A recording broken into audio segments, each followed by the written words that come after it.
نحمده ونصلي ونسلم على رسوله الكريم اما بعد فاعوذ بالله من الشيطان الرجيم بسم الله الرحمن الرحيم حاميم والكتاب المبين إنا أنزلناه في ليلة مباركة إنا كنا منذرين فيها يفرق كل أمر حكيم آمنت بالله صدق الله مولانا العظيم وصدق رسوله النبي الكريم الرؤوف الرحيم ونحن على ذلك لمن الشاهدين والشاكرين والذاكرين والحمد لله رب العالمين۔ اللہ تعالیٰ کا شکر و احسان ہے کہ اس کی توفیق سے ہم اور آپ اس کے مقدس گھر کے اندر حاضر ہیں۔ اللہ جل مجدہ الکریم ہم سب کی حاضری اپنی بارگاہ میں قبول فرمائے اور آنے والی شب کی عظمتوں سے، برکتوں سے، رفعتوں سے، عنایتوں سے، سعادتوں سے اللہ تعالیٰ ہم سب کو معلومات فرمائے۔ تفصیلی گفتگو تو اس وقت کیونکہ آپ حضرات نے اپنے گھروں میں جانا ہے، شب کا اہتمام کرنا ہے، تفصیلی گفتگو تو نہیں رہے گی، لیکن اختصار و جامعیت کے ساتھ چند ایک کلمات آپ حضرات کی بارگاہ میں ہم پیش کریں گے اس دعا اور امید کے ساتھ کہ اللہ تعالیٰ ہم سب کو کہنے سننے سے زیادہ عمل خیر کی توفیق عطا فرمائے۔ آپ حضرات تھوڑا سا قریب ادھر آ جائیں، تھوڑا قریب آ جائیں۔ اور صاحب آج صرف آپ مختصر بتائیں ہم نے آج آپ کو کرنا کیا ہے، بس یہ چھوٹی سی دو تین اللہ کرنا ہے اور کیا کرنا ہے۔ آج کی رات کس طرح سے ہمیں گزارنی ہے، آج کی رات میں ہمیں کیا کرنا ہے۔ درود شریف پڑھ لیجیے۔ اللہم صلی علی سیدنا محمد وعلی آل سیدنا محمد واصحاب سیدنا محمد مبارک وسلم وآلہ الکرام صلاۃ و سلام علیک یا رسول اللہ صلی اللہ تعالی علیہ وسلم۔ آج کی جو رات آنے والی رات ہے، اس رات کو شب برات کہا جاتا ہے۔ اس شب کے بہت سے نام ہیں، بے شمار اسماء گرامی آتے ہیں۔ شب برات، لیلۃ الجائزہ، لیلۃ القدر بھی اس کا نام آتا ہے، اور اس کے بعد پھر شب مغفرت ہے، شب توبہ ہے، وغیرہ ذالکہ بڑے نام اس کے ہیں۔ اس پر بہت سے ائمہ نے لکھا ہے کہ جیسے دنیا میں کسی آدمی کے القاب بہت زیادہ ہوتے ہیں تو اس کے القاب سے اور اس کے نام سے انسان یہ محسوس کرتا ہے کہ جب نام اتنے زیادہ ہیں، القاب اتنے زیادہ ہیں، تو اس شخص کی ذات کا عالم کیا ہوگا۔ یعنی اس کے نام ہی بتا رہے ہیں اور نام ہی سے پتہ چل جاتا ہے کہ کتنا بڑا اس کا مقام ہے۔ تو اسی طرح شب برات کے جو اتنے نام گنائے گئے، یہ نام ہی بتا رہے ہیں کہ جب اس کے اتنے نام ہیں تو اس رات کی فضیلت کا عالم کیا ہوگا۔ بہت بڑی فضیلت ہے اس کے لیے۔ بہرحال ایک روایت آج کی ابتدا میں آپ کی بارگاہ میں ہم پیش کر رہے ہیں اور اسی سے اپنی گفتگو شروع کر رہے ہیں۔ یہ روایت نزہۃ المجالس کے اندر موجود ہے اور باقی بھی کافی کتابوں کے اندر موجود ہے، لیکن نزہۃ المجالس کے اندر موجود ہے۔ حضرت عیسیٰ علیہ السلام آپ ایک مرتبہ ایک جگہ سے گزرے، جنگلات کے اندر گئے، پھر پہاڑیوں کے پاس سے گزرے، تھوڑا آگے پہنچے تو وہاں آپ نے ایک پتھر دیکھا جو بالکل سفید تھا اور بہت خوبصورت پتھر تھا، بہت عمدہ پتھر بنا ہوا تھا، ایک گنبد کی طرح وہ پتھر بنا ہوا تھا۔ حضرت عیسیٰ علیہ السلام آپ نے وہ پتھر دیکھا تو کھڑے ہو کے پتھر کو دیکھتے رہ گئے، کافی دیر دیکھنے لگے۔ اللہ تعالیٰ نے وحی نازل کی اور فرمایا کہ اے عیسیٰ علیہ السلام، آپ بڑے عرصے سے اس پتھر کو دیکھ رہے ہو، کیا وجہ ہے؟ تو حضرت عیسیٰ نے بذریعہ وحی کہا کہ اے اللہ، میں اس پتھر کے پاس اس لیے کھڑا ہوں کہ یہ پتھر بہت خوبصورت ہے، بہت عمدہ ہے، بہت لاجواب ہے، اس کی رنگت ایسی ہے، اس کی نورانیت ایسی ہے، اس کی چمک ایسی ہے کہ وہ میرے دل کے اندر آ گئی اور میں دیکھتا ہی رہ گیا کہ کتنا عجیب پتھر اللہ تعالیٰ نے پیدا کیا ہے۔ اسی وقت اللہ تعالیٰ نے وحی کی اور فرمایا کہ اے عیسیٰ، کیا اس سے بھی آپ کو عجیب تر بات نہ بتائیں؟ تو حضرت عیسیٰ کہنے لگے اے اللہ، اس سے عجیب تر بات کیا ہو سکتی ہے؟ اللہ تعالیٰ نے اس پتھر سے کہا اے پتھر تو پھٹ جا۔ وہ ایک گنبد کی طرح بنا ہوا تھا، یعنی گول پتھر بنا ہوا تھا۔ جب وہ پتھر پھٹ گیا تو اس پتھر کے اندر حضرت عیسیٰ علیہ السلام نے ایک آدمی کو دیکھا کہ وہ اس کے اندر بیٹھ کر کے اللہ اللہ کر رہا ہے۔ اس پتھر کے اندر اللہ اللہ کر رہا ہے، عبادت کر رہا ہے اور اللہ کا ذکر تسبیح و تحلیل کے اندر جو ہے وہ مشغول ہے، عبادت کر رہا ہے، اور اس پتھر کے پاس کیا ہے؟ خالق اور رازق اللہ ہے، رزق دینے والی ذات اللہ کی ہے۔ انسان کو کسی کے در پہ نہیں جانا چاہیے، کسی کے پاس سے بھیک نہیں مانگنی چاہیے، اور پھر انسان کو ڈرنا اور پھر پریشان بھی نہیں ہونا چاہیے کہ میرا رزق کہاں سے آئے گا، کیسے ملے گا۔ اس روایت کو ذہن میں رکھیے اور سنیے غور سے۔ حضرت عیسیٰ علیہ السلام نے جب اس آدمی کو اندر دیکھا وہ اللہ کی عبادت کر رہا ہے تو حضرت عیسیٰ نے کہا بول تو یہاں کھاتا کیا ہے؟ پہلا سوال کیا تو کھاتا کیا ہے اور پانی کہاں سے پیتا ہے، کیونکہ باقی باتیں تو بعد میں ہوں گی، پہلے یہ سوال کیا جائے کہ تو کیا کھا رہا ہے۔ تو اس وقت عیسیٰ نے جو یہ سوال کیا تو اس شخص نے وہ بیل ایک پاس میں موجود تھی اس کو قریب کر کے بتایا، اے عیسیٰ جب مجھے کھانے کی ضرورت پڑتی ہے اسی بیل کے اوپر انگور بھی آ جاتے ہیں، اسی پر پھل بھی آ جاتے ہیں، اسی پر فروٹ بھی آ جاتے ہیں۔ وضاحت میں یوں کہوں گا وہ آدمی وہاں اس پتھر کے اندر عبادت کر رہا ہے، جب وہ ارادہ کرتا ہے مجھے سیب کھانا ہے اسی بیل کے اوپر سیب بھی آتا ہے، اسی پر انگور بھی آتے ہیں، اسی پر انار بھی آتے ہیں، اسی پر کیلا بھی آتا ہے، اسی پر امرود بھی آتا ہے، اس پر انگور بھی آتے ہیں۔ یہ دنیا کے جتنے پھل اور فروٹ ہیں یہ آدمی صرف تصور کرتا ہے، بیل کے اوپر سارے پھل لگ جایا کرتے ہیں، فرمایا کہ سارے پھل لگ جاتے ہیں۔ اب حضرت عیسیٰ نے کہا مجھے دلیل چاہیے، اس آدمی نے کہا کہ مجھے پھل کھانا ہے، انگور کھانا ہے۔ جو اتنا ارادہ کیا، ارادہ کرنے سے اس بیل کے اوپر انگور لگ گئے۔ سبحان اللہ۔ اس لیے انسان کو یہ نہیں کرنا چاہیے کہ رزق کہاں سے آئے گا، خدا کی ذات پر چھوڑے کہ جو ایک پتھر کے بیچ اس آدمی کو رزق دیتا ہے اس کو رزق دینے پر قادر ہے، اور طرح طرح کے پھل سب چیزیں دینے پر قادر ہے، وہی ذات پوری کائنات کے اندر رزق تقسیم کرنے پر قادر ہے۔ آگے اس آدمی نے حضرت عیسیٰ نے کہا کہ تو پانی کیا پیتا ہے، جب پانی کی ضرورت کیا پڑتی ہے تو تب کیا کرتا ہے، تو اس نے یہی بیل آگے پیش کی اور فرمایا کہ جب مجھے پانی کی ضرورت پڑتی ہے تو ہوتا یہ ہے کہ اسی بیل کے اندر سے اتنا پانی نکلتا ہے کہ اس پانی کو میں تسلی سے پی لیتا ہوں، میری پیاس بھی ختم ہو جایا کرتی ہے۔ اب حضرت عیسیٰ علیہ السلام کہنے لگے کہ یہ آدمی تو بہت بڑا اللہ تعالیٰ کا عابد ہے۔ آپ بھی یہ سوچ رہے ہوں گے بولو اس سے بڑا کوئی عابد ہو سکتا ہے؟ پتھر کے اندر ہے، کسی کو نہیں دیکھا، حرام سے، لغویات سے، خرافات سے، ساری چیزوں سے بند ہے، محفوظ ہے، کیونکہ جب پتھر کے اندر ہے تو پتھر کے اندر رہ کر کے کیا گناہ کرے گا، سارے گناہوں سے محفوظ ہے۔ تب حضرت عیسیٰ علیہ السلام سوچنے لگے، یہ تصور کرنے لگے کہ اے اللہ یہ آدمی تو بہت بڑا عابد ہے، بہت بڑا زاہد ہے، بہت بڑا متقی ہے، بہت بڑا پرہیزگار ہے، جس کی عبادت کا عالم یہ ہے۔ ایک سوال اور عیسیٰ علیہ السلام نے پوچھا کہ تو کتنے عرصے سے یہاں عبادت کر رہا ہے؟ بولو زور سے، کتنے عرصے سے عبادت کر رہا ہے؟ تو وہ جواب دینے لگا، یہ روایت ہمارے سامنے موجود ہے، اس میں لکھا ہے، نزہۃ المجالس کے اندر بھی موجود ہے۔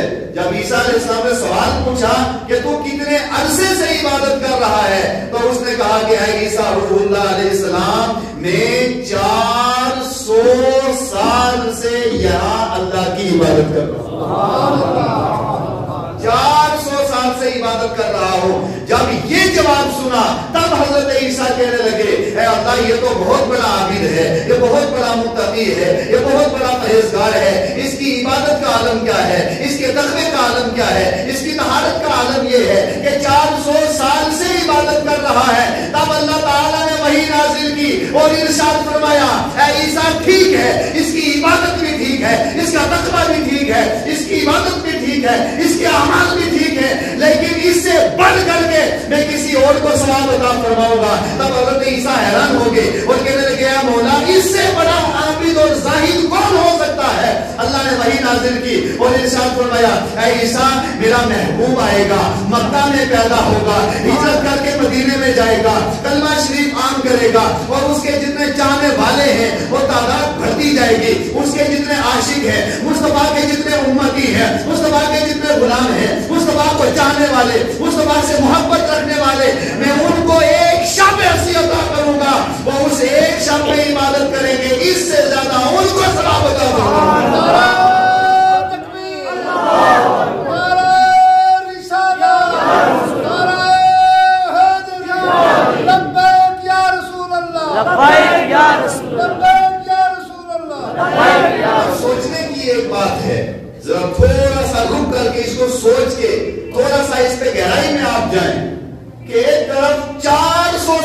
ایک آدمی عبادت کر رہا ہے، اور دوسری طرف عیسیٰ علیہ السلام جب حیران ہوئے، آپ نے اللہ کی بارگاہ میں سوال کیا کہ اس سے بڑا عابد کون ہو سکتا ہے، اس سے زیادہ کون ہے کہ تو جو ہے اس کو اس سے زیادہ ثواب عطا فرمائے گا؟ تب اللہ تعالیٰ نے فرمایا، اے عیسیٰ، میں اپنے محبوب صلی اللہ علیہ وسلم کی امت کو ایک رات عطا کروں گا، اس رات کا نام شب بارات ہے، آج کی رات ہے۔ اس رات کے اندر جو آدمی صرف 2 نفل پڑھے گا، عبادت کرے گا، 2 نفل پڑھے گا، یقین کامل کے ساتھ 2 نفل پڑھے گا، اللہ تعالیٰ اسے اس عابد جو 400 سال سے عبادت کر رہا ہے، ایک طرف اس کی ساری عبادت اور ایک طرف امت مصطفیٰ کے 2 نفل، اللہ اگر زیادہ ثواب عطا فرمائے گا تو امت مصطفیٰ کو اب اس پر ایک قول پیش کرتا ہوں غلام محمد صاحب، ایک قول اس پر پیش کرتا ہوں، مولا کائنات علی مرتضیٰ کرم اللہ وجہہ الکریم وہ روایت کرتے ہیں، اور باقی جمی صحابہ نے مولا بیت اطہار نے اس کو روایت کیا ہے، اور روایت کے اندر موجود ہے کہ جو اس شب کے اندر 4 نفل پڑھے گا، کتنے نفل؟ 4 نفل پڑھنے ہیں، اور 4 نفل اخلاص کے ساتھ، خلوص قلبی کے ساتھ پڑھے، اور 4 نفل پڑھنے کے بعد 100 مرتبہ استغفر اللہ العظیم کر لے، توبہ استغفار پڑھے، اور 4 نفل پڑھے اور استغفار پڑھ لے، تو حدیث مبارکہ کے اندر موجود ہے کہ اس آدمی کو نوافل، اب اس کو ذہن میں لیں کہ حدیث مبارکہ میں ہے اس کے پاس 100 فرشتے آتے ہیں، 100 فرشتے آتے ہیں، اس میں سے پہلے جو 30 فرشتے آتے ہیں وہ اسے آ کر کے کان میں کہتے ہیں تو کتنا خوش قسمت ہے، اللہ نے تجھے جنت عطا فرما دی۔ پھر دوسرے 30 آتے ہیں، وہ آ کر کے کہتے ہیں تو اتنا خوش قسمت ہے، اللہ تعالیٰ نے تجھے دوزخ سے آزاد کر دیا۔ پھر 30 فرشتے آتے ہیں، وہ آ کر کے کہتے ہیں تو اتنا خوش قسمت ہے، اللہ تبارک و تعالیٰ نے تجھے ہر سعادت عطا فرمائی ہے۔ اب رہ گئے 10 فرشتے، یہ ہو گئے 90 اور 10 رہ گئے، ان کے لیے حدیث مبارکہ کے اندر موجود ہے، وہ 10 فرشتے آ کر کے انسان کو کہتے ہیں اب تو شب کے اندر آیا ہے، تو نے عبادت بھی کی ہے، تو نے توبہ استغفار بھی کر لی ہے، اب اس توبہ پر قائم بھی رہنا، یہ نہیں کہ رات کو توبہ کر کے اٹھ چکا ہے، صبح جا کر کے پھر اپنا سلسلہ بدل دیا، شراب کے اڈے میں پہنچ گیا، جوئے میں، خرافات میں، سب میں پہنچ گیا، نہیں، بلکہ اب توبہ کر کے اٹھا ہے، تائب ہو کر کے نکلا ہے۔ اس توبہ پر قائم رہنا، اگر تو قائم رہا، یہ 10 فرشتے آ کر کے کہتے ہیں اب تجھے کسی باڈی گارڈ کی ضرورت نہیں ہے، کسی چوکیدار کی ضرورت نہیں ہے، کسی محافظ کی ضرورت نہیں ہے، کسی رہبر کی ضرورت نہیں ہے، کسی دنیاوی طور پہ تیری حفاظت کے لیے تجھے اب کسی اور کی ضرورت نہیں ہے۔ اسی توبہ پر قائم رہنا، ہم 10 فرشتے پوری زندگی تیری حفاظت کرتے رہیں گے۔ ذرا سوچو، ایک انسان دوسرے کی کیا حفاظت کر سکتا ہے؟ کچھ نہیں، نہ کے برابر آپ سمجھیں، لیکن جس کی محافظت کے لیے اللہ تعالیٰ نے 1 2 نہیں 10 فرشتوں کو مقرر فرمایا ہو، اس کا عالم کیا ہوگا؟ تو بہرحال اس شب کے اندر 2 نوافل پڑھے، اور اس کے بعد پھر اس شب کی جو خصوصیت ہے، جو اللہ تعالیٰ نے خصوصیات عطا فرمائی ہے اس شب کو، بغیر، کیونکہ یہ غیر مرتب ہماری گفتگو ہے، ایک موضوع پر مستقل نہیں، ساری چیزوں کو خلاصہ کرام، اس شب کی جو خصوصیات ہیں، ان خصوصیات میں سے ایک خصوصیت یہ ہے، وہ تو حضرت عیسیٰ علیہ السلام کا سلسلہ تھا، اور 2 نوافل کا عالم یہ تھا۔ خود نبی پاک صلی اللہ علیہ وسلم کا عالم کیا ہے؟ آج کی اس شب کے اندر نبی پاک صلی اللہ علیہ وسلم آپ اپنے بستر سے اٹھ کر کے جنت البقیع کے اندر تشریف لے گئے۔ بخاری میں، مسلم میں، ترمذی میں، حدیث کی بڑی کتابوں میں موجود ہے، احمد بن حنبل سے لے کر کے سب میں، کہ نبی پاک صلی اللہ علیہ وسلم وہاں تشریف لے گئے، اور بھائی عائشہ صدیقہ آپ نکلی اور سرکار علیہ السلام کو تلاش میں نکلی، تھوڑا آگے پہنچی، سرکار علیہ السلام کو نہیں پایا، یہاں تک کہ دوسری ازواج کے بھی یہاں نہیں پایا، تو بعد میں دیکھا کہ سرکار علیہ السلام جنت البقیع میں ہیں، تو یہ بھی جنت البقیع کے اندر پہنچی، اور جا کر کے دیکھا کہ سرکار علیہ السلام جنت البقیع کے اندر، اور آپ نے اپنا رخ آسمان کی طرف کیا ہوا ہے، اور اس وقت پڑھ رہے ہیں استغفر اللہ العظیم استغفر اللہ العظیم، توبہ استغفار کی کثرت کر رہے ہیں، بار بار توبہ استغفار پڑھ رہے ہیں۔ جب یہ پہنچی حضرت عائشہ صدیقہ تو سرکار علیہ السلام نے فرمایا کہ آپ کیوں آ گئی؟ تو کہنے لگی یا رسول اللہ میں آپ کی تلاش کے اندر نکلی۔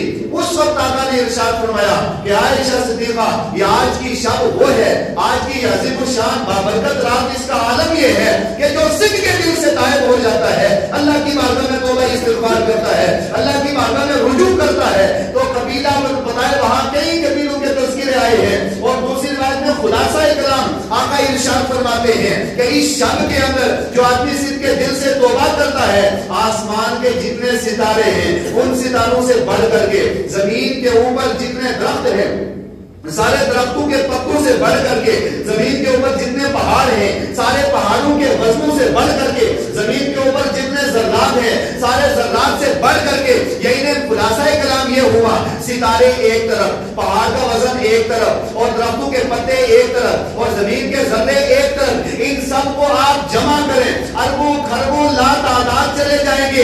ایک طرف یہ ساری لا تعداد اشیاء اور دوسری طرف صدق کے دل سے تائب توبہ کرنے والا، تو آقا ارشاد فرماتے ہیں کہ اس شب میں ان ساری چیزوں سے بڑھ کر کے، آسمان کے ستاروں سے بڑھ کر کے، زمین کے ذرات سے بڑھ کر کے اللہ تعالیٰ گناہگاروں کی بخشش فرما دیتا ہے۔ یہ گنتی نہیں بتائی ہے کہ 100 آدمیوں کو بخشا جائے گا، 100 آدمی توبہ کریں گے تو 100 ہی کو بخشا جائے گا، 200 توبہ کریں گے تو 200 بخشا جائے گا۔ گنتی نہیں کی، بغیر گنتی کے بتایا کہ ستارے جس طرح بے حساب ہیں، کوئی حساب نہیں، تو اللہ تعالیٰ امت مصطفیٰ کے بے حساب لوگوں کی بخشش فرمائے گا۔ اسی طرح زمین کے اوپر جتنے ذرات ہیں وہ بے حساب ہیں، تو اللہ تعالیٰ زمین کے ذرات سے بڑھ کر کے بے حساب لوگوں کی بخشش فرما دیتا۔ بہرحال بہت بڑی فضیلت ہے اس کی، مگر شرط یہ ہے کہ انسان صدق کے دل سے آ کر کے تائب ہو جائے، اللہ کی بارگاہ میں توبہ استغفار کرے۔ جب صدق کے دل سے توبہ کرے گا اور تائب ہو جائے گا تو اللہ تبارک و تعالیٰ اس کے گناہ معاف فرمائے گا اور اس کی توبہ قبول فرمائے گا۔ آگے آقا کریم ارشاد فرماتے ہیں کہ بے شمار لوگ ایسے ہیں جن کی توبہ قبول کی جائے گی۔ آج کی شب میں خصوصی تحفہ بھی ہے، وہ گفتگو کے آخر میں ہم آپ کو بتائیں گے۔ سرکار علیہ السلام فرماتے ہیں کہ اللہ تعالیٰ سب کے گناہ معاف فرمائے گا، مگر 10 قسم کے لوگ ایسے ہیں کہ آج کی رات میں بھی ان کی بخشش و مغفرت نہیں ہوگی۔ 10 قسم کے لوگ ہیں۔ اب ان سارے 10 کو تو تفصیل سے گفتگو نہیں رہے گی، مگر ان میں سے چند ایک بطور نمونہ۔ پہلا آدمی جس کی آج کی شب کے اندر بخشش نہیں ہے، سلسلہ آپ نے دیکھا ابھی سنا کہ قبیلہ بنو سعد اور قبیلہ بنو فلاں فلاں جتنے بھی ہیں یہ، اور زمین کے ذرات اور پتے اور ساری چیزیں، ان سے بڑھ کر کے اللہ تعالیٰ گناہگاروں کی بخشش فرماتا ہے، لا تعداد بخشش فرماتا ہے۔ اس کے باوجود آگے فرمایا کہ 10 قسم کے لوگ ہیں جو آج کی رات میں بھی ان کی بخشش نہیں ہوگی۔ ان میں سے سب سے پہلا آدمی مشرک ہے، شرک کرنے والا۔ اب مشرک سے مراد صرف ٹکے والا نہیں ہے، بلکہ اس کے آپ لفظ کی تہ میں جائیں گے اگر تو شرک کسے کہتے ہیں؟ اللہ تعالیٰ کی ذات اور اس کی صفات میں دوسرے کو برابر ٹھہرانا، یہ شرک ہے۔ یہ کیا ہے؟ شرک ہے۔ یعنی جو اوصاف، کمالات، خوبیاں اور سارے سلسلے اور جتنے بھی کمالات اور اوصاف اللہ تبارک و تعالیٰ کے ہیں، تو اللہ تعالیٰ کی ذات اور اس کی صفات، وہی ساری چیزیں دوسرے کے اندر لا کر کے مندوان رکھ دینا کہ وہ بھی خدا ہو، یہ بھی خدا، سارا سلسلہ اس میں لا کر کے رکھ دینا، ایسے آدمی کو مشرک کہا جاتا ہے۔ کیا کہا جاتا ہے؟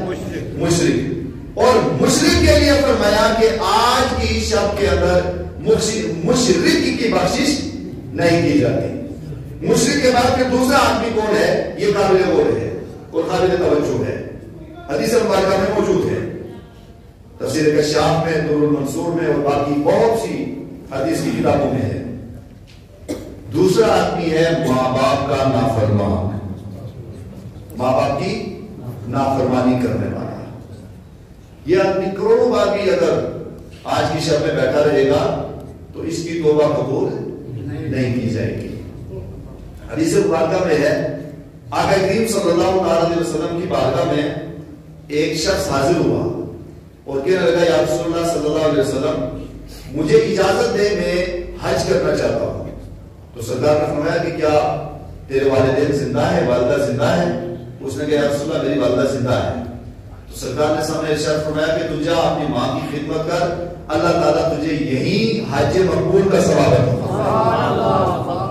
دوسری روایت میں ایک آدمی آیا یا رسول اللہ میں جہاد میں جانا چاہتا ہوں, جن کو جہاد قتل و قتال کے لیے جہاد میں جانا چاہتا ہوں. سرکار نے سامنے فرمایا کہ اپنی ماں کی خدمت کر. اور تیسری روایت کے اندر ہے ایک شخص اپنی والدہ کو کندھے پر اٹھا کے لے کے گیا, حج کروایا, باقی سارا سلسلہ کروایا. سلسلہ کروانے کے بعد بارگاہ مصطفیٰ میں حاضر ہوا کہ میں نے اپنی والدہ کو حج کروایا, پیدل حج کروایا, یہ کیا سارا خلاصہ کرا, تو کیا میں نے اپنی والدہ کا حق ادا کر دیا ہے؟ تو سرکار نے صلی اللہ علیہ وسلم نے حدیث میں فرمایا اور باقی کئی ائمہ نے اس کو لکھا ہے کہ حق تو دور کی بات ہے, جب تیری پیدائش ہوئی تھی اس میں جو پہلی تکلیف ہوئی تھی اس کا 70واں حصہ بھی ابھی تو ادا نہیں کر پایا. اور عبادت یہ آج کی شب کے اندر فرمایا کہ کتنی بار بھی وہ توبہ کیوں نہ کر لے, استغفار کیوں نہ کر لے, لیکن اگر وہ اپنے ماں باپ کو ناراض رکھتا ہے, پریشان کرتا ہے, دکھیا کرتا ہے, یہ خاص میسج بھی ہے آج کا کہ دکھیا کرتا ہے, پریشان کرتا ہے, ساری عبادتیں ایک طرف ہیں اور ایک طرف ماں باپ کی ذات ہے. ایک حدیث مبارکہ میں آقا ارشاد فرماتے ہیں کہ جو اپنے ماں باپ کو ایک بار نظر رحمت کے ساتھ دیکھتا ہے, نظر شفقت کے ساتھ دیکھتا ہے, نظر کرم کے ساتھ دیکھتا ہے, اللہ تعالیٰ اسے ایک حج مقبول کا ثواب عطا فرماتا ہے. عرض کیا رسول اگر 10 بار دیکھیں تو آپ نے فرمایا کہ جتنی بار بھی اپنے ماں باپ کو نظر رحمت کے ساتھ دیکھتے رہو گے, اللہ تعالیٰ ہر نظر کے اوپر آپ کو ایک حج مقبول کا ثواب عطا فرمائے گا. جن کے والدین زندہ ہیں وہ آج کی رات اپنے ماں باپ کے پاس جائیں اور بڑے ہی ادب اور احترام کے ساتھ ان سے عرض کریں کہ ٹھیک ہے ہم گناہگار بھی ہیں, ہم نے خطائیں بھی کی ہیں, نافرمانیاں بھی کی ہیں, سب کچھ کیا ہے, لیکن جتنا رحم دل اللہ تعالیٰ نے ماں کو بنایا ہے, باپ کو بنایا ہے, ان کے مقابلے میں دوسرا تیسرا نہیں ہو سکتا ہے. ان کی بارگاہ میں جا کر کے ان سے دعا توبہ استغفار کر لیں, معافی مانگ لیں. جب ماں باپ معاف کر دیں گے اللہ تعالیٰ بھی تمہیں معاف کروا دے گا.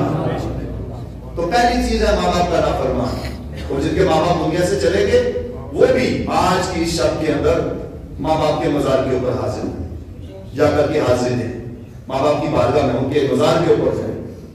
اور جن کو پتا نہیں ہے کہ ہمارے ماں باپ کا مزار کہاں ہے تو اس کے لیے بعض لوگوں نے لکھا ہے, اگرچہ اس کے اوپر کلام ہے, لیکن بعض نے لکھا ہے کہ جس قبرستان کے اندر مدفن ہے ان میں سے کسی ایک قبر کو تصور کر لے کہ یہ میری ماں کی قبر ہے یا یہ میرے باپ کی قبر ہے, اس قبر کو تصور کر لے, صرف نیت کر لے, تصور کر لے, اور تصور کرنے کے بعد ان کے قدم کے پاس کھڑا ہو جائے, ماں کے یا باپ کے قدموں میں کھڑا ہو جائے اور کھڑا ہو کر کے یہ کہے یا اللہ میرے والدین دنیا سے چلے گئے, میں ان کی خدمت نہیں کر سکا, ان کی پرورش نہیں کر سکا, خدمت نہیں کر سکا, جو مجھ سے کوتاہیاں ہو گئی ہیں آج کی شب کے اندر یا اللہ مجھے معاف کر دے. پھر ماں باپ کی طرف متوجہ ہو اور ہونے کے بعد کہے کیا میری والدہ تو مجھے معاف کر دے. کیونکہ ہمارے دلائل موجود ہیں, جو آدمی مر جاتا ہے وہ مرتا نہیں ہے, وہ ایک گھر سے دوسرے گھر میں جاتا ہے, باقی زندہ رہتا ہے, پورا سلسلہ اس کے ساتھ رہتا ہے.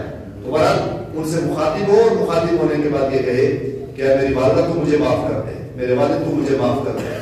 ان کے بارگاہ میں جا کر کے دعا کرے, توبہ استغفار کرے, صرف حاضری ہی دے گا, اللہ تعالیٰ اس حاضری کی برکت سے اس کی توبہ کو قبول فرما دے گا. تو پہلی چیز اپنے ماں باپ کا نافرمان, وہ کروڑوں عبادتیں کرتا رہے, وہ کروڑوں حج کرتا رہے, وہ کروڑوں تہجد بھی پڑھتا رہے, اگر اس کی ماں ناراض ہے, اگر اس کا باپ ناراض ہے تو وہ ساری عبادتیں ایک طرف ہیں, ایک طرف ماں باپ کی ناراضگی ہے. لیکن اگر ماں بھی راضی ہے, باپ بھی راضی ہے تو وہ آج کی شب کے اندر صرف اللہ کی بارگاہ میں حاضر ہوگا, صرف 2 نفل پڑھ لے گا, تو اس کے نوافل کا عالم یہ ہے کہ وہ بنی اسرائیل کا آدمی کہ جس نے 400 سال عبادت کی ہے, اللہ تعالیٰ اس کی عبادت سے زیادہ اس کو ثواب عطا فرمائے گا. پہلی چیز ضروری ہے کہ ماں باپ کا مطیع اور فرما بردار بن جائے. تو فرمایا کہ پہلا شخص جس کی آج کی شب کے اندر بخشش نہیں ہے وہ ماں باپ کا نافرمان. اس کے بعد دوسرا آدمی, اور یہ بھی قابل توجہ اور قابل غور ہے, فرمایا شراب پینے والا, شرابی. جو شراب پیتا رہا. اس وقت آپ دیکھ رہے ہیں ڈرگس ہے, شراب ہے, منشیات ہیں, اس وقت اتنے اس کے اندر انوالو ہو رہے ہیں, ہمارے کتنے جوان اس کے اندر انوالو ہو رہے ہیں, اور دن پر دن یہ بہت اس طرح پھیل رہی ہے کہ اتنا پانی نہیں پیا جاتا کہ جتنا اس وقت شراب مشہور اور عام ہو چکی ہے. بھائی جب ایک انسان ایک بار شراب کا قطرہ پیتا ہے, بارود دموں کے اندر موجود ہے, کیونکہ آج کی یہ شب جو اللہ تعالیٰ نے ہمیں عطا کی ہے, اس کی ایک خصوصیات یہ ہے, ایک خاص خصوصیت یہ ہے کہ اللہ تعالیٰ نے عظیم تحفہ ہمیں توبہ کا عطا فرمایا ہے. یہ عظیم تحفہ ہے. بہرحال یہ بارود دموں ہے, اس کے اندر یہ روایت موجود ہے کہ جب انسان ایک بار شراب کا ایک قطرہ پی لیتا ہے, ایک گھونٹ شراب کی پیتا ہے, تو وہ شراب انسان کے دل کو مردہ کر دیتی ہے. جب انسان کا دل مردہ ہو جاتا ہے تو پھر اس کے دل کے اوپر کوئی عبادت اثر نہیں کرتی, دعا اثر نہیں کرتی, ذکر اثر نہیں کرتا. اور پھر جب ایک بار انسان شراب پیتا ہے تو حدیث مبارکہ میں ہے کہ اس کا ایمان اس کے اندر سے نکل جاتا ہے. اس کو ہلکا نہ سمجھیں. ایک حدیث مبارکہ کے اندر موجود ہے کہ اللہ تبارک و تعالیٰ نے بنی اسرائیل کے اندر ایک بستی پوری الٹ دی, پوری بستی برباد کر دی. حالانکہ وہ بستی نیک بھی تھی, پرہیزگار بھی تھے, عبادت بھی کرتے تھے, اس کے باوجود پوری بستی الٹ دی. تو وہاں کے کچھ لوگ اللہ والے بھی تھے, انہوں نے اللہ کی بارگاہ میں عرض کی کہ اللہ یہ بستی, اس کے اندر بڑے بڑے نیکوکار بھی ہیں. تو اللہ تعالیٰ نے فرمایا اگرچہ نیکوکار بھی ہیں, لیکن نیکوکار کے ساتھ ساتھ انہی کے گھر کے اندر یہ لوگ بھی تو موجود ہیں, شراب پینے والے, زناکار اور باقی جتنے ہیں یہ بھی اسی محلے کے اندر موجود ہیں. اور یہ جتنے نیکوکار تھے یہ خود نیکی تو کرتے تھے, لیکن کبھی دوسرے کو ترغیب نہیں دلائی ہے, اور کبھی اس کو تنبیہ نہیں کی ہے. تنبیہ نہ کرنے اور نہ بتانے کی وجہ سے, ان کے اس عمل کی وجہ سے اللہ تعالیٰ نے پوری بستی کو الٹ دیا ہے. لیکن مصطفیٰ کا کرم ہے کہ آج ہمارے اوپر عذاب نازل نہیں ہوتے, یہ مصطفیٰ کا کرم اور ان کا صدقہ ہے. بہرحال تو سب سے پہلی چیز شراب ہے. شرابی جب وہ شراب پی لیتا ہے تو حدیث مبارکہ ہے کہ اس کے اندر سے ایمان نکل جاتا ہے, اور ایمان زمین و آسمان کے درمیان جا کر کے لٹک جاتا ہے, معلق ہو جاتا ہے, اور ایمان انسان کے اوپر لعنت بھیجتا رہتا ہے. ہر وہ منشیات کہ جس سے انسان کا ذہن, انسان کی تواضع, انسان کی عقل ختم ہو جائے, اسے کوئی تمیز کوئی حیا نہ رہے, تو ہر وہ چیز منشیات کے اندر, آرام داری کے اندر آتی ہے. اور فرمایا کہ جب یہ انسان منشیات کے اندر ملوث ہوتا ہے پھر اس کا ایمان انسان کے اندر سے نکل جاتا ہے, زمین و آسمان کے درمیان لٹک جاتا ہے, معلق ہو جاتا ہے. اور آگے فرمایا کہ جب تک یہ اس خبیث عمل کے اندر ملوث رہتا ہے تب تک ایمان اس کے اوپر لعنت برساتا رہتا ہے, لعنت کرتا رہتا ہے, لعنت برستی رہتی ہے. اور اسی حال میں انسان مر جائے, شراب کی حال میں مر جائے, زنا کی حال میں مر جائے, باقی خرافات کے اندر مر جائے, تو اس کے لیے فرمایا کہ قیامت تک وہ اسی حال میں رہے گا, اور قیامت کے دن بھی اسی حالت میں اٹھے گا. جب قیامت کے اندر اسی حالت میں اٹھے گا تو پھر نتیجہ آپ سمجھ سکتے ہیں کہ اس کو کیا ملے گا. تو بہرحال چوری کرنے والا, رشوت کھانے والا, چوری کرنے والا جو چوری کا عادی ہو چکا ہے, اس کے لیے فرمایا کہ قیامت کے دن اس کے دونوں ہاتھ کٹے ہوں گے, ہل کٹی ہوگی, پیپ تو جسم کے بیچ سے پیپ نکل رہی ہوگی. اور اسی طرح پھر رشوت دینے والا, رشوت دینے والا, رشوت لینے والا, دونوں کلاہما فی النار, دونوں کا ٹھکانہ دوزخ ہے. تو ڈٹ کے رشوت لینے والے آج کی رات کے اندر بھی ان کی بخشش نہیں ہے. الزام لگانے والا اور باقی اور کافی لوگ ہیں اس کے اندر, لیکن یہ موٹے چند کا ہم نے آپ کو بتا دیے کہ یہ لوگ وہ ہیں. اور رشتہ کاٹنے والا, ادھر بھی آیا ادھر بھی آیا, اس کو اس کے ساتھ لڑا دیا, اس کو اس کے ساتھ لڑا دیا, بھائیوں کا اختلاف ڈال دیا, قبیلے کا, خاندان کا اختلاف آپس میں ڈال کر کے لوگوں کے درمیان نفرت پیدا کر کے ان کو الگ کر دیا, ان کو الگ. رشتہ کاٹنے والا, آپسی باہمی تعلقات ختم کرنے والا ایسا آدمی کروڑوں بار بھی عبادت کرتا رہے, اللہ تعالیٰ اس کی عبادت کو بھی قبول نہیں کرے گا, اس کی توبہ کو بھی قبول نہیں کرے گا. اور اس کے بعد پھر فرمایا فحشات, قتل کرنے والا, اور فحش کوئی بکواس کرنے والا, زبان پہ کیا ہے کیا نہیں جو آیا لگاتا رہا, پڑھتا رہا. یہ وہ 10 افراد ہیں کہ جن کی آج کی شب کے اندر بھی بخشش نہیں ہے. اب اس کا حل کیا ہے؟ حل سنیے اور بات کو ہم کلوز کریں. حل یہ ہے, ہر چیز کا اللہ تعالیٰ نے ایک حل رکھا ہے. ہر چیز کا ایک علاج رکھا ہے. بیماریاں کروڑوں، جتنی بیماریاں آتی ہیں، بیماری آتی ہے، بیماری کے ساتھ اس کا علاج بھی رکھا ہے. ہر چیز کا حل ہے. ان چیزوں کا حل کیا ہے؟ بیماری کا حل ڈاکٹر ہے. اور یہ جو بیماریاں بتائیے ان کا حل کیا ہے؟ بنی اسرائیل کے اندر کوئی گناہ کرتا تھا، باقی امتوں میں اور باقی قبائل میں کوئی گناہ کرتا تھا، اس کے دروازے پر وہ صبح اٹھتا تھا، دروازے پہ لکھا ہوا تھا فلاں ابن فلاں اس نے یہ گناہ کیا ہے. دروازے پہ خود بخود لکھ دیا جاتا تھا. بسا اوقات اس کی پیشانی پہ لکھا ہوا آ جاتا تھا کہ یہ آدمی گناہ گار ہے. اور بسا اوقات یہ ہوتا تھا کہ بندہ ابھی گناہ کرتا فوراً اللہ تعالیٰ کا قہر نازل ہو جاتا تھا. یہ خصوصی تحفہ شب کا سنیے آپ اور بات کو روز کریں. وہ جو ہی گناہ کرتا تھا فوراً اللہ کی طرف سے عذاب آ جاتا تھا، اسی وقت اس کے اوپر قہر نازل ہو جاتا تھا. یہ ایک خصوصیت ہے، ایک خاص تحفہ ہے جو اللہ تعالیٰ نے کسی اور امت کو عطا نہیں کیا، صرف امت مصطفیٰ کو عطا فرمایا ہے. اور وہ تحفہ کیا ہے؟ نبی پاک صلی اللہ علیہ وسلم کی شب کے اندر اللہ کی بارگاہ میں توبہ استغفار کرتے ہیں. 100 بار آپ نے توبہ استغفار کی، لا تعداد پر توبہ استغفار کی، ہر بار آپ توبہ استغفار کر رہے ہیں. اور آپ نے فرمایا کہ اللہ نے یہ مجھے عظیم تحفہ عطا فرمایا، تائب من الذنب کمن لا ذنب لہ.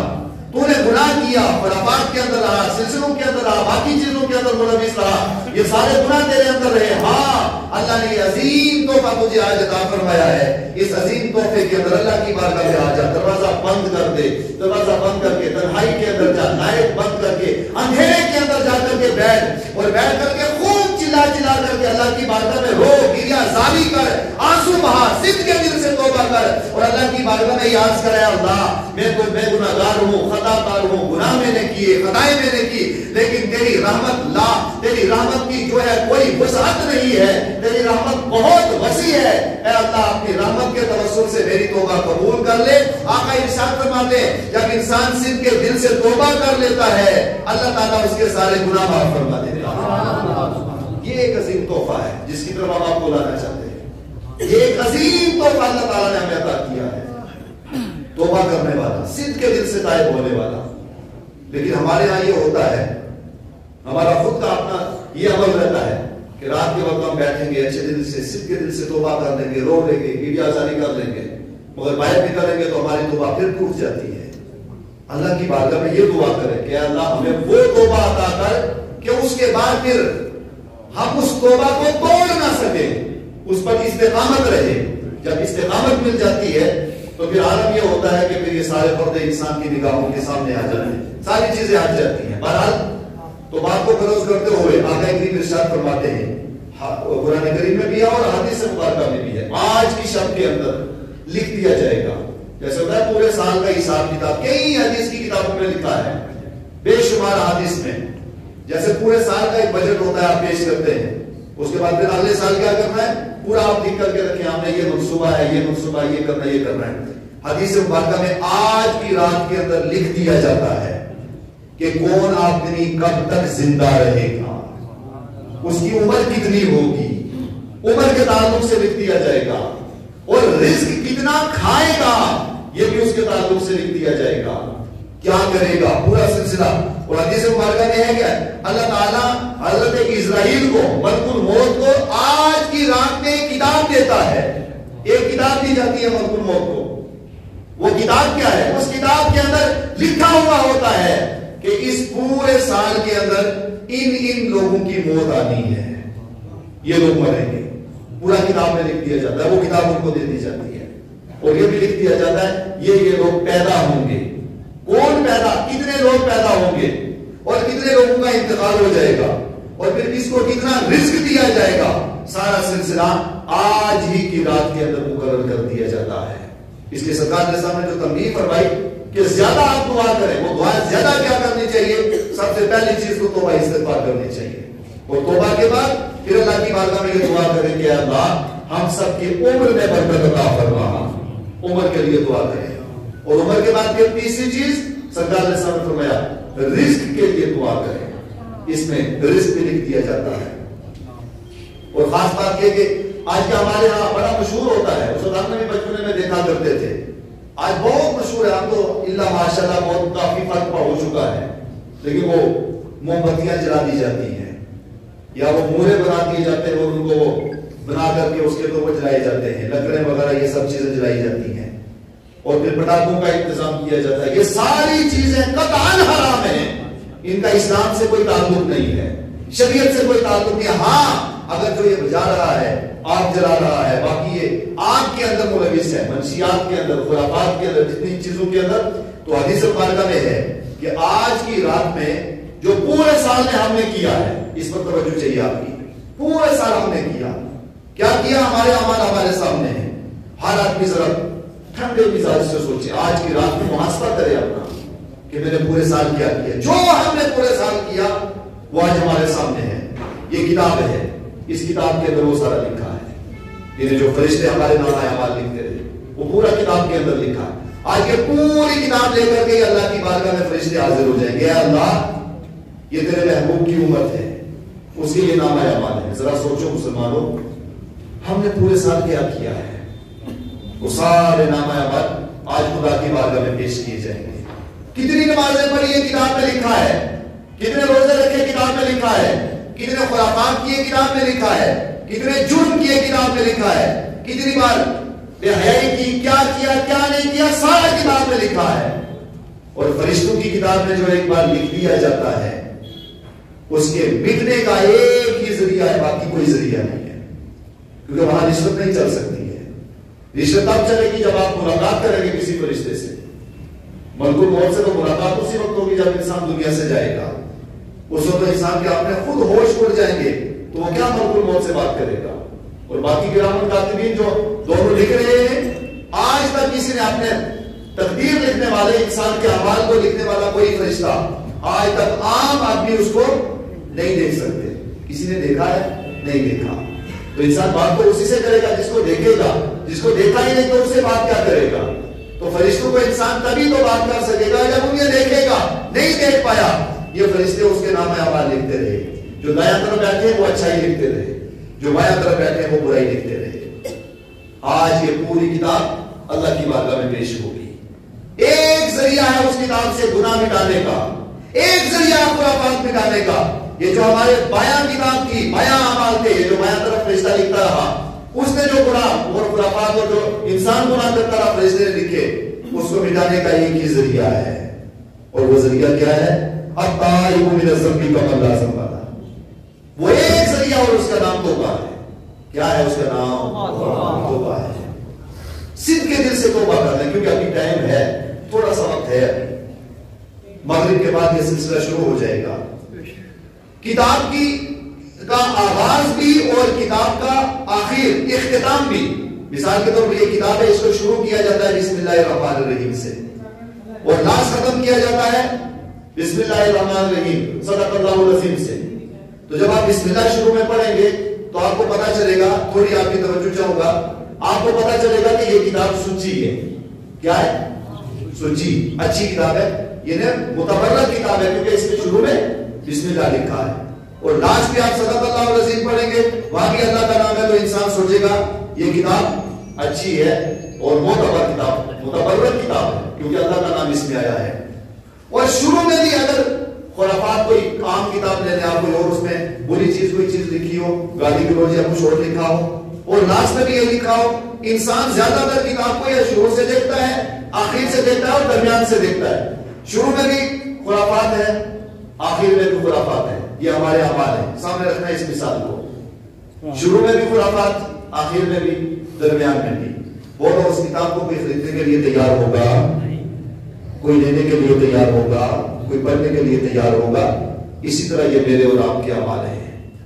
اس کا جب ابتدا ہی اس میں لکھا کہ یہ انسان خرافات کے اندر ہے، یہ آگ کے اندر ملوث ہے، یہ آگ جلا رہا ہے، یہ پٹاخوں کے اندر ہے، پٹاخے پھوڑ رہا ہے، یہ سب کیا کر رہا ہے، ادھر گھوم رہا ہے، ادھر گھوم رہا ہے، یہ فلاں جگہ اس گناہ کے اندر ملوث ہے، اس خرافات کے اندر ملوث ہے. جب کتاب کا آغاز ہی یہیں سے ہوا ہے تو اب آپ خود ہی سوچ سکتے ہیں جب ابتدائی کا یہ عالم ہے تو آخر کا عالم کیا ہوگا.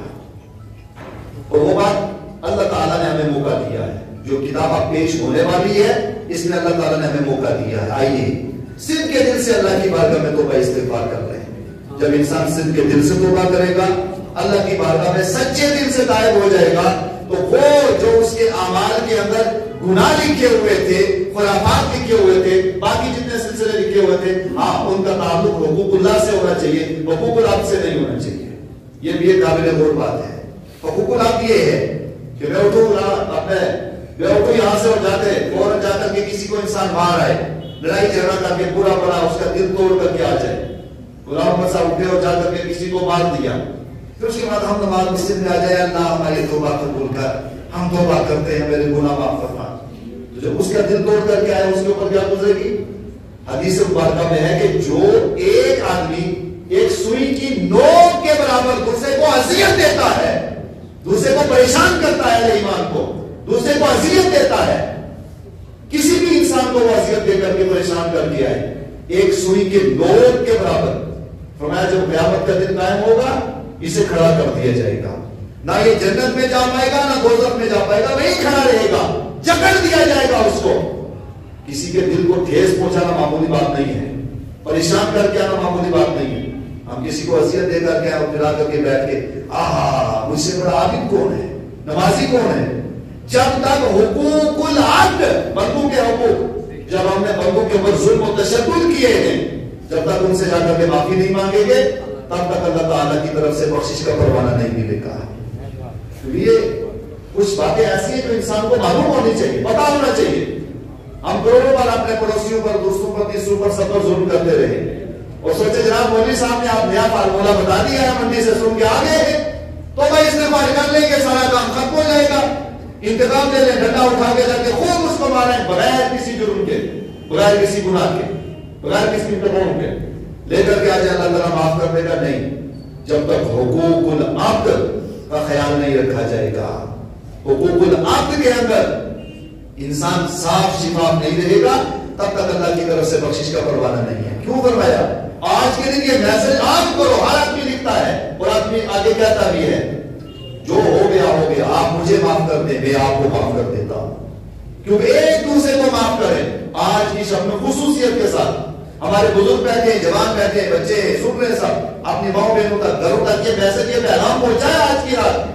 اگر آپ کے اوپر کسی نے ظلم کیا ہے، تشدد کیا ہے، کچھ بھی کیا ہے، آپ اپنی فراخ دلی کا ثبوت کرتے ہوئے آپ اس کو معاف کر دیں، وہ آپ کو معاف کر دے، ایک دوسرے کو معاف کریں.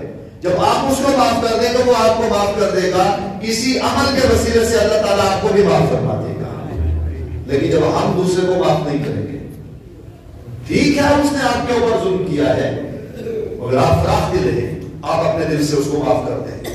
جب آپ اس کو معاف کر دیں گے تو اللہ تبارک و تعالیٰ بھی معاف فرما دے گا. یہ دو تین چیزیں کہ ان کو عام کیا جائے، پٹاخوں سے بچا جائے، خرافات سے بچا جائے، اور آج کی اس میں والدین کے لیے سارے ثواب کیا جائے. والدین کے لیے فاتحہ خوانی کریں، ماں باپ کو سارے ثواب پہنچائیں، کیونکہ اس رات کے اندر روحیں گھروں کے اندر آتی ہیں اور آ کر کے دیکھتی ہیں کون دعا کرتا ہے اور کون دعا نہیں کرتا. اس لیے اس کا بھی اہتمام کیا جائے. اور اس کے بعد پھر نوافل جتنا بھی ہو سکے آپ نوافل پڑھیں، توبہ استغفار کریں کثرت کے ساتھ. خاص طور پہ کیا پڑھنا ہے؟ جو جتنا پڑھ سکتا ہے وہ پڑھے. ایک روایت میں ہے کہ 100 نفل پڑھے، اور 100 نفل میں پہلی رکعت میں اذا زلزلت الارض زلزالہا اور دوسری رکعت میں قل هو اللہ احد 11 بار. اسی طرح کرتے ہوئے 100 بار 100 نفل پڑھ لیں. اس کا حال یہ ہوگا کہ جو 100 نفل پڑھ لے گا، آپ اپنی ثوابدید پر جس کو کچھ نہیں یاد، الحمدللہ قل هو اللہ یاد ہے، والعصر والناطق یاد ہے تو پہلی صورت میں والعصر پڑھے، دوسری میں ناطق نہ پڑھ لے. جو صورت آپ کو یاد ہے بس قرآن کی ترتیب لینے چاہیے، آگے پیچھے نہ ہو. پہلی صورت بعد میں، بعد کی پہلے نہ، ترتیب کے ساتھ. 100 نفل کم سے کم ہر آدمی پڑھے. آج کی رات ہر آدمی کم سے کم 100 نفل پڑھ لے. ان 100 نفل کا فائدہ کیا ہوگا؟ تو ان 100 نوافل کے لیے خلاصہ کلام یہ ہے کہ 100 نوافل کے ذریعے سے اللہ تعالیٰ اس کی دعا قبول فرمائے گا، اس کی بخشش فرمائے گا، اس کے لیے عذاب قبر سے رہی عطا فرمائے گا، اور باقی جو جتنی خصوصیات ہیں وہ ساری خصوصیات اس کو مل جائیں گی. اللہ تعالیٰ کی بارگاہ میں دعا ہے کہ اللہ تبارک و تعالیٰ آج کی اس شب کے خصوصی فیوز و برکات سے ہم سب کو معلومات فرمائے، اور آج کی شب کے توسل سے اللہ تعالیٰ ہم سب کے حال پہ کرم فرمائے.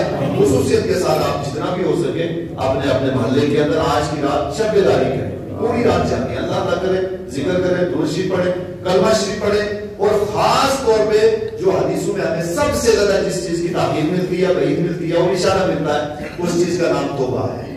کیا ہے اس چیز کا نام؟ توبہ ہے. توبہ استغفار. تیسرا کلمہ پڑھ لیں، سبحان اللہ والحمد للہ ولا